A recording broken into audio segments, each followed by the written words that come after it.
Hi friends, இன்றைக்கி வீடியோவில் உதிரியான தேங்காய் பால் சாதம் எப்படி செய்கிறதுன்னு பார்க்கலாம். தேங்காய் பால் வந்து உடம்புக்கு ரொம்ப நல்லது. உடம்பு ஹீட்டாக இருந்துச்சு அப்படின்னா, இல்லை வயிற்றில் புண்ணு இருந்துச்சுன்னா தேங்காய் பால் குடித்தா ரொம்ப நல்லதுன்னு சொல்லுவாங்க. அதை அப்படியே குடிக்க பிடிக்காதவங்க இந்த மாதிரி சாதம் செஞ்சு சாப்பிடுங்க, ரொம்ப நல்லாயிருக்கும்.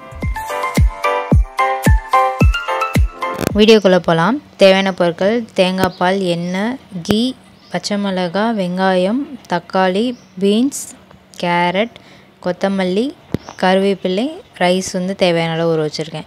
இவ்வளோ தாங்க தேவையான பொருள். இதில் வந்து குக்கரில் வந்து 3 ஸ்பூன் வந்து எண்ணெய் ஊற்றிக்கோங்க.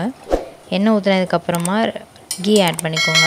எண்ணெய் கம்மியாக ஊற்றிட்டு கீயும் ஆட் பண்ணிக்கோங்க. இது கூட வந்து ஸ்பைசஸ் ஆட் பண்ணிக்கலாம்.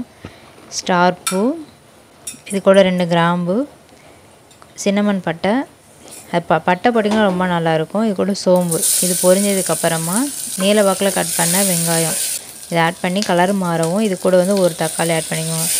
தக்காளி வேணுங்கிறவங்க ஆட் பண்ணிக்கோங்க, வேணாங்கிறவங்க ஸ்கிப் பண்ணிடுங்க. தக்காளி வேருக்கு உப்பு போட்டுடலாம். உப்பு போட்டு நல்லா மிக்ஸ் பண்ணிவிட்டு ஒரு நிமிஷம் ஆகட்டும். அதுக்கப்புறம் வந்து காரத்துக்கு தகுந்த மாதிரி பச்சை மிளகாய் சேர்த்துக்கோங்க. போட்டு நல்லா மிக்ஸ் பண்ணிவிட்டு, இது வந்து பச்சை மிளகாய் மட்டும்தான் போட போகிறோம், ஸ்பைசஸ் எதுவுமே போடலை. அதனால் வந்து பச்சை மிளகாய் உங்களோட காரத்துக்கு எவ்வளோ தேவையோ அதுக்கேற்ற மாதிரி ஆட் பண்ணிக்கோங்க.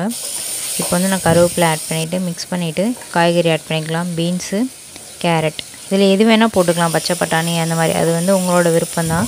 இதை போட்டு நல்லா மிக்ஸ் பண்ணிவிட்டு இது கூட வந்து கொஞ்சம் உப்பு போட்டுக்கணும். அப்புறம் தான் காயில் வந்து உப்பு இருக்கும், சீக்கிரமாகவும் வந்து குக் ஆகும்.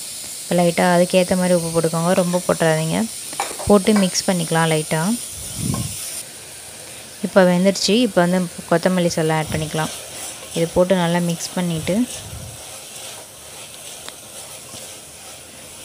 ரொம்ப நல்லா ஸ்மெல் வருது. இப்போ தேங்காய் பால் ஆட் பண்ணிக்கலாம். 1 கப் ரைஸுக்கு 2 கப்பு தண்ணி ஊற்றணும். அந்த மாதிரி நம்ம வந்து தண்ணி ஊற்றலை, எல்லாமே வந்து தேங்காய் பாலாக ஆட் பண்ணுறோம். வெறும் தேங்காய் பால் மட்டும்தான். அரை மூடி தேங்காய் இருக்குது பார்த்திங்களா, அதை உடச்சி அதில் தேங்காய் பால் எடுத்துருக்கேன். இப்போ ரைஸ் ஆட் பண்ணிவிட்டு 1 கப் ரைஸ் தான் எடுத்துருக்கேன் நான். 1 கப் ரைஸுக்கு 2 கப்பு வந்து தேங்காய் பால் ஆட் பண்ணியிருக்கேன். இப்போ வந்து உப்பு போட்டுக்கலாம். குக்கரில் தான் ரைஸ் வச்சுருக்கோம், அதனால் பார்த்து போட்டுக்கிறோம். இல்லை அப்படின்னா ரொம்ப உப்பாக இருக்க மாதிரி ஆகிடும். கரெக்டாக பார்த்து போடணும். போட்டுட்டு இப்போ மல்லித்தலை இருக்குது பார்த்திங்களா, அதை வந்து அப்படியே மேலாப்பில் போட்டு விட்ருங்க. போட்டுட்டு இப்போ வந்து குக்கரை மூடிடலாம். மூடிட்டு இதில் விசில் போட்டு மீடியம் ஃப்ளேமில் வந்து 3 விசில் வர வரைக்கும் வைங்க. இப்போ விசில்லாம் போனதுக்கப்புறம் இப்படி ஓப்பன் பண்ணி பார்த்திங்கன்னா அந்த மாதிரி சூப்பராக இருக்குது பார்த்திங்களா பார்க்குறதுக்கு. இப்போ வந்து ஒரு மரக்கரண்டி இல்லை அப்படின்னா எந்த கரண்டினாலும் பரவாயில்ல, அதோட அந்த கணை சொல்லுவாங்கள்ல பின்னாடி பக்கம், அதை திருப்பி இந்த மாதிரி லைட்டாக மேலாப்பில் கிண்டி விட்டிங்க அப்படின்னா சூப்பராக வரும் ரைஸு. சூப்பராக ஸ்மெல் வருதுங்க. இது வந்து சாப்பிட்டு பாருங்கள், செஞ்சது சூப்பராக இருக்கும். இது கூட வந்து நான் முட்டை வந்து ஃப்ரை பண்ணி வச்சுருக்கேன், நல்லா இருந்துச்சு இது சாப்பிடும்போது. நீங்களும் செஞ்சு பார்த்துட்டு எப்படி இருந்துச்சுன்னு சொல்லி கமெண்ட் பண்ணுங்கள். வீடியோ பிடிச்சிருந்துச்சி அப்படின்னா ஒரு ஹார்ட் அண்ட் சிம்மில் கமெண்ட்டில் போட்டுப்பாங்க. அதான் நெக்ஸ்ட் வீடியோ பண்ணால் எனக்கு பூஸ்டிங்காக இருக்கும்.